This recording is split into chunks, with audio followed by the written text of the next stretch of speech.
All right. Welcome back to another awesome episode of Life on the Ave. This is episode number 92. I thought it'd be appropriate to sit down with my husband once again. We're 92 babies. This is episode 92. You took my line. I was going to say that. We're sitting down. It's a nice Friday afternoon and we're enjoying a Surfside. We have a big weekend ahead of us. And I thought it'd be a fun week to sit back and reflect on the last 3 years. We are officially 3 years in as parents, 4 years as business owners together. I think we've accomplished a lot in this short amount of time, but yet it feels forever.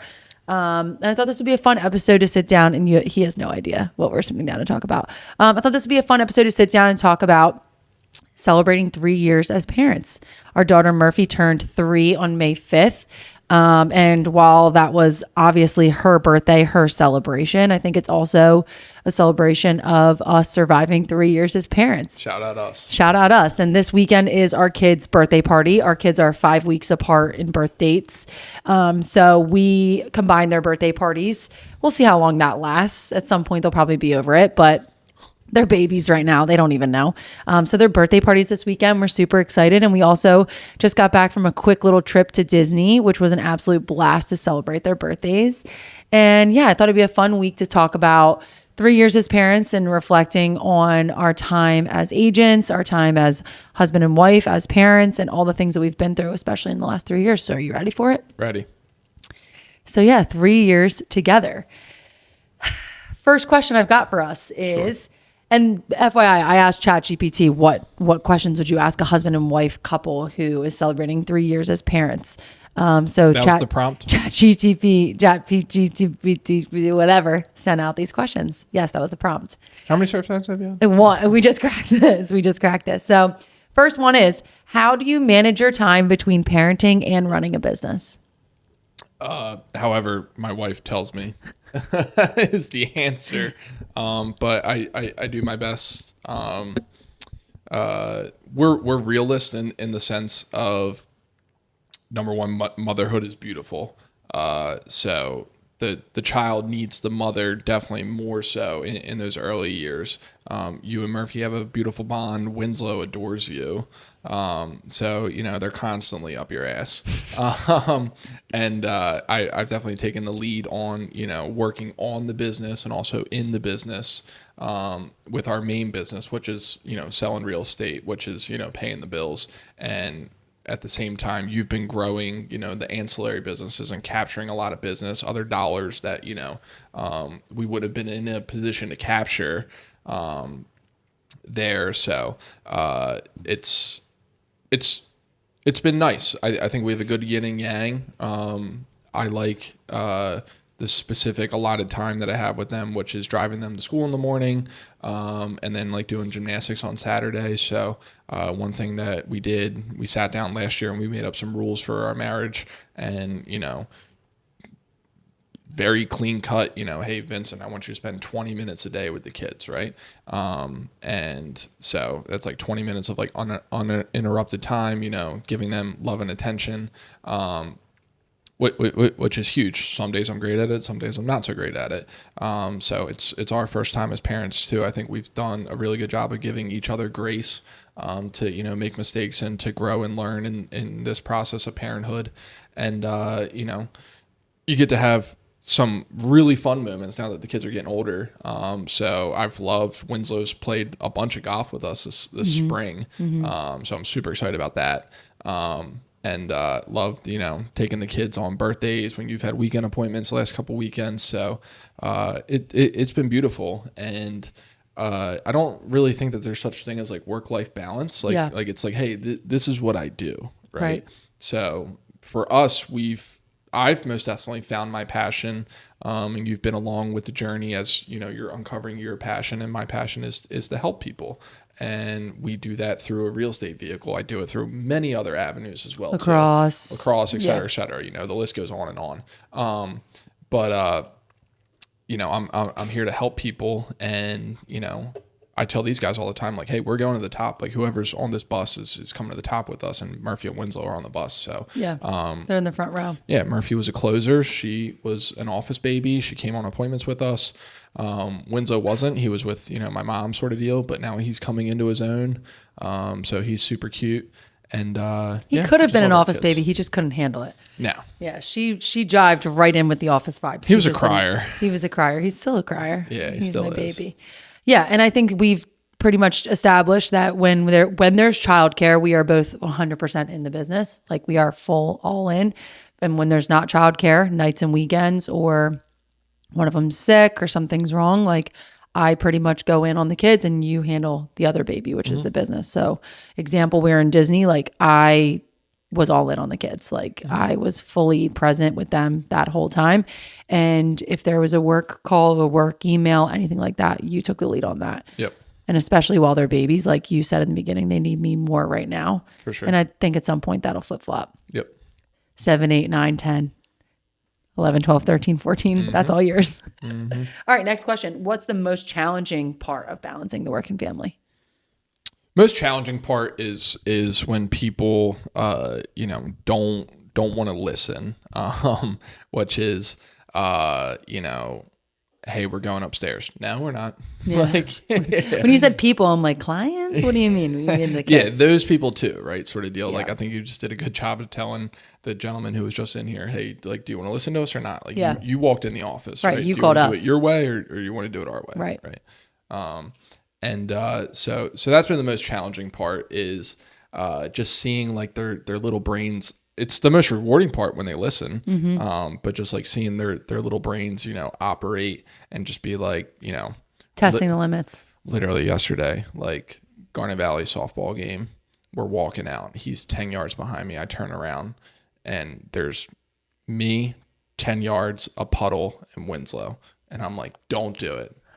And he just looks at me and I'm like, he takes one step and I'm 10 yards away and I'm like, don't. Boom, he jumps right in. Of course he does. Of course he does. Yeah. You would too. Yeah. Both brand new Nikes, Oh, yeah. 2 feet in, big jump, big splash. So happy. Grab his hand. He doesn't even know that what he did, sort of deal. But now he's wondering, why's my shoes all Why's wet? my shoes wet? Why's Yeah. my shoes No, wet? off, suck off. Yeah. But that's the most frustrating part when people don't listen. But I've worked a lot on my negotiation skills and, crafting a message and trying to be able to communicate, learn how to communicate with my wife, learn how to communicate with my children, learn how to communicate with my team members.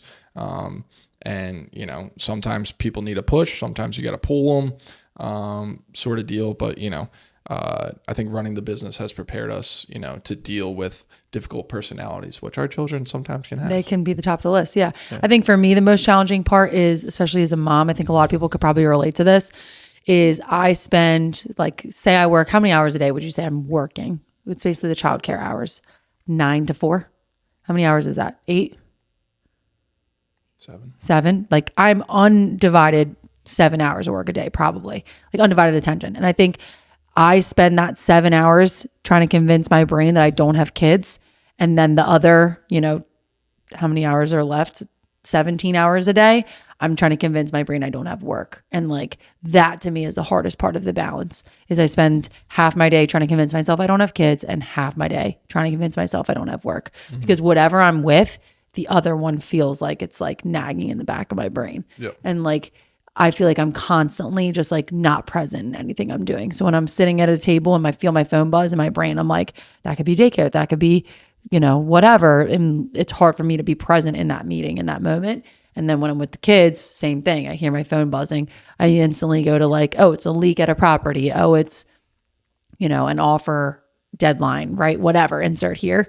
So I think my biggest challenge is like, I never feel fully present in what I'm doing. So yeah, I think that's probably summarizes every If it's working daycare mom calling, they're calling because our son had diarrhea. or something. Yeah. Yeah. So, all right. So would you say our kids understand what we do? Yeah. You told Murph, hey, we sell houses, and now she asks us periodically, hey, Daddy, did you sell a house today? Mm-hmm.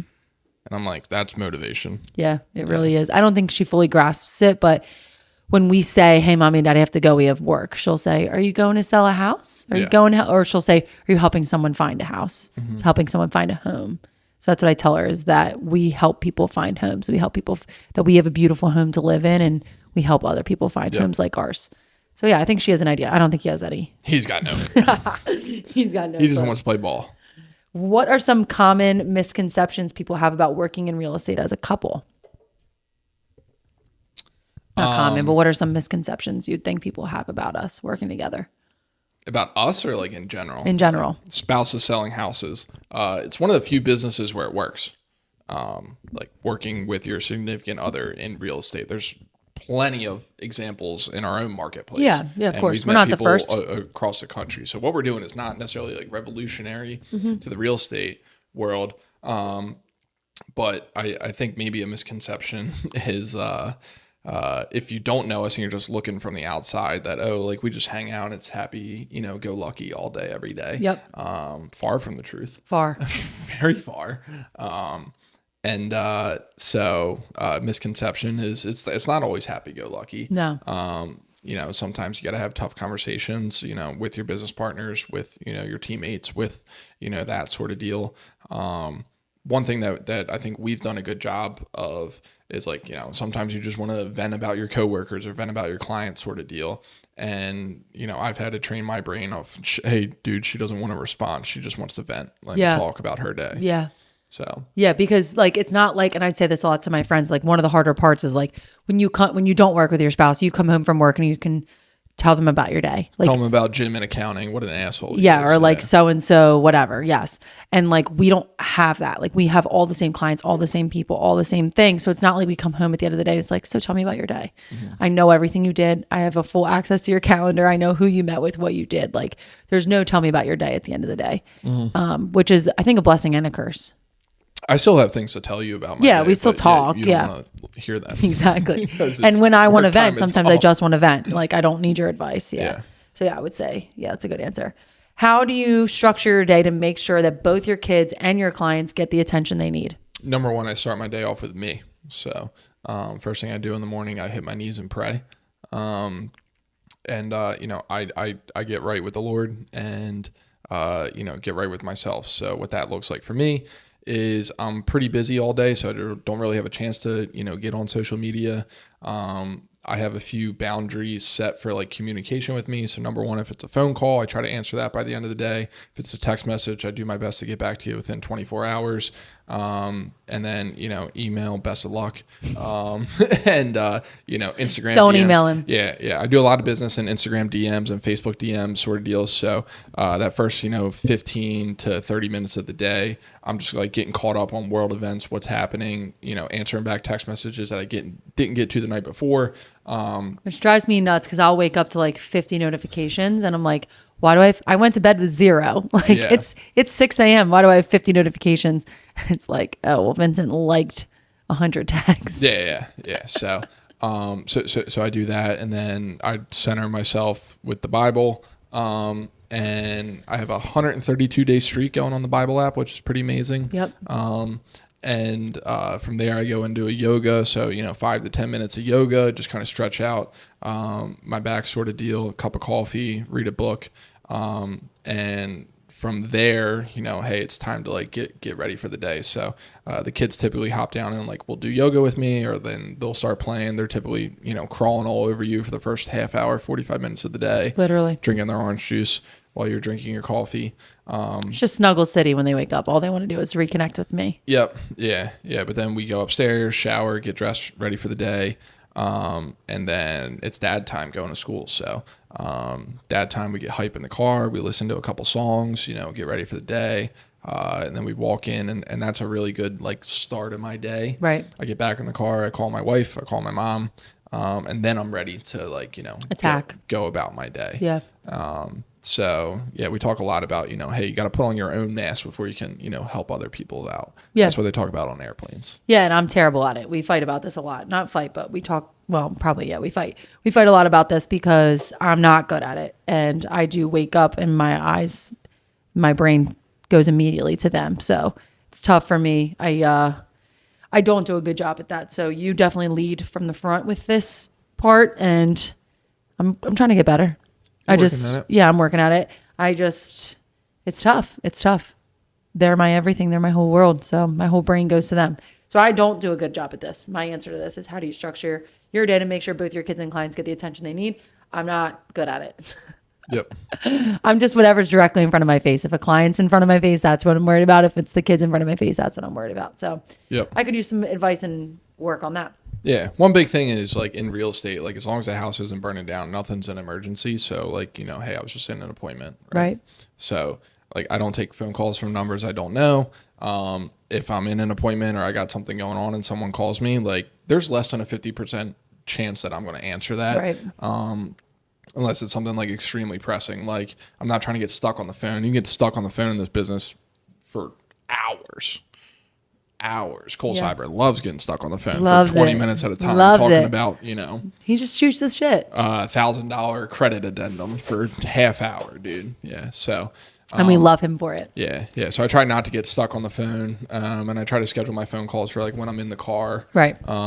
Or, you know, hey, I'm in the office for an hour and this is popping off. That's what I need to take. What's your strategy for handling last minute showings or client emergencies? You just said there's no client emergencies, but what's your strategy for last minute showings or client emergencies when you are in parent mode?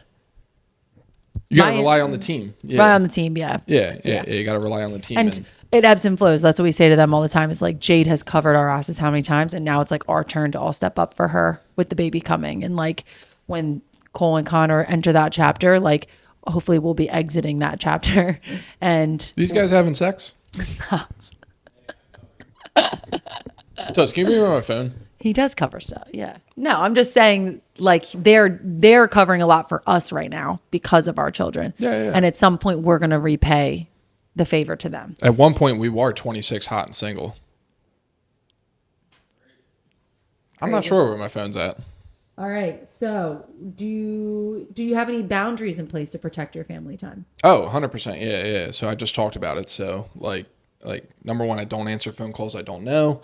Number two, if it's a text message or email, it's not an emergency. You would call. And even if it is a phone call, like, you know, it is what it is. So that's one of them. I just went over my, you know, goals of communication, how I try to communicate. Yeah, like when it's on the calendar, like, you know, if it's not in the calendar, it doesn't exist. So like gymnastics, Saturday morning, 9 a.m., like I know where I'm going to be every single Saturday. That's a non-negotiable. Like Cole Cyber just tried to schedule us an appointment for 8 a.m. And I was like, dude, who scheduled this? Like, you know, I'm not available on Saturdays until 11 a.m. at the earliest. Right. Like, so your girl's handling it. It's all good. It's all good. I'm going to rapid fire a couple more and we're wrapping this up. I have no idea where my phone is. Well, you'll find it when we're done. It's a good thing. What It's a time is boundary. What time is it? Oh, it's on my pocket. It's on my lap. All right. Next question. Have you ever brought a baby or a toddler to a showing or a closing? 100%. Yeah, 100%. Yeah, Murph was the closer. Yeah, 100%. And when we bought 1715 West 8th Street last year, Winslow took a huge poop at closing. Yeah. Yeah, it took a big old dump. Yeah, and I always say Murphy was like 4 days old. I took her to listing photos. Mm-hmm. Yeah. Like, yes. The answer is yes. We're in grind mode. Do you see this as a family business that could one day include your kids? I do. I do. I think kids in general are just assholes in the sense of, like, we're watching a lot of families right now, like, you know, get handed real estate and they're just like, let me cash out on it. Let me take a shot in the arm of, you know, 150, 200,000, right? Yeah. And they're going to blow through that money. Yeah. Right? 100 grand is nothing these days. Yeah. So we're set up where this stuff is all in trust and these kids don't have authority over it. Right. If it goes while they're minors, and like we're taking steps to, you know, when they are of age that, you know, hey, there's boundaries in mommy place. and daddy worked very hard for this stuff. Like you're not, you know, taking it so that way you can go to Cancun for like your 21st, right? Like that's not happening. So, but it's most definitely a family business. Like we mentioned before, we're not the only, you know, couple selling real estate in Newcastle County or in America. Like real estate's very much a family business. So, it's something that I think about all the time. Like I'm trying to build something for a legacy, not only for my kids, but my grandkids and my great grandkids. Right. And so, yeah, 100%. I could see them getting in here. What we talk about is we would like them to be in an ancillary business, electrician, a side plumber, business. you know, Yes. roofer sort of deal. I'll run their books. I'll run the business. Yeah. Yeah. And have them go out and like, you know, grow that side of the business because America needs trades. Bad. Bad. Yeah. And bad. they're the ones making all the money. Correct. Yeah. And so like we have the business acumen, and so I'm like, I just need the skill set. Right. I don't have time to go be an electrician or be a plumber, yada, yada, yada. You could if you wanted to. All right, last question. What lessons do you hope your kids learn by watching us run the business? Number one, how to be a good person, right? I think the biggest thing comes back to like respect. I wear a karma bracelet. Shout out London's Calling, my girl. I had one for a while that said karma on it. I think. Yeah, and then you broke it and I got you another one. Yeah, and I broke it and then you got me another one. So number one, how to be a good person. So as realtors, we're held to a code of ethics, which is basically a code of conduct of how to, treat other realtors and realistically just how to treat the general public. So yeah, my biggest why that I got into this business is to help out regular folks who don't understand what we have going on. Perfect example, we have a trailer listed, estate, guy passed away, he bought it 6 years ago, passed away 5 years ago, had a partner, yada, yada, yada, just got repossessed sort of deal. Like this guy has no idea what's going on. And I'm here to be like, hey, Kevin, this is how this is going to work, right? Hey, this is what we can ask for. This is what we got going on, right? And we're, helping people out. Because in real estate, you're either moving towards pleasure or away from pain. So you're moving towards, new house, new job, just graduated, just got engaged for a deal, or you're moving away from pain, death, divorce, lost a job, and my parents needed someone and they didn't raise the hand and ask for help. And nobody reached out to them to be like, hey guys, have you considered refinancing? Have you considered selling? Their agent didn't keep in touch with them. Right. So number one complaint that the National Association of Realtors hears, hey, I haven't heard from my realtor. Bought my house 3 years ago. Haven't heard from them since they disappeared at closing. We've made it our goal to not be that statistic. No, for sure. So number one, it's just being a good business or it's good business practice to be a good person, to, keep in contact with people, stay top of mind. So, we consider ourselves akin to a family doctor office, a family lawyer office sort of deal, like an accounting firm, where, everybody who steps through this door, no matter where the relationship came from, they're represented by the team. And the team is, held to a standard, and that standard's excellence. And, everyone's treated with respect, a handshake, a look in the eye, just those little things, hey, I don't have an answer for you right now. I'm going to work on it and get back to you. Right. Yeah. Just being upfront and honest with people. We don't want to bullshit, hard work. Right? It's just hard work. Yeah. We work our asses off and they see that. Mm-hmm. Yeah. So that's what I want the kids to see. Love it. Well, I think that wraps it up. I was just looking for a short and sweet. And I think just as much as I love these podcasts and promoting local businesses and having all these people on, and it's amazing. Some weeks we don't have one. Some weeks we're going to Disney for 3 days and I didn't book anyone this week. And sometimes I just want to this is a little mini time capsule for us. Our kids are going to look back and be able to watch us and say, okay, what were mom and dad up to when we were 3 and 2? And, I think they'll appreciate having this and throwing together your birthday party. 2 days before. 2 days before. Shout I have out not. Pop-up coming down with the truck and literally the birthday party's on Sunday. Patrick and Toots helping us move. The birthday party's in 48 hours and I haven't bought a single thing. Yeah. Shout out Five for getting the Step Brothers Catalina wine reference today. All right. Well, thank you all for tuning in. Another awesome episode of Life on the Ave, and we'll see you with an amazing guest next week. See you guys.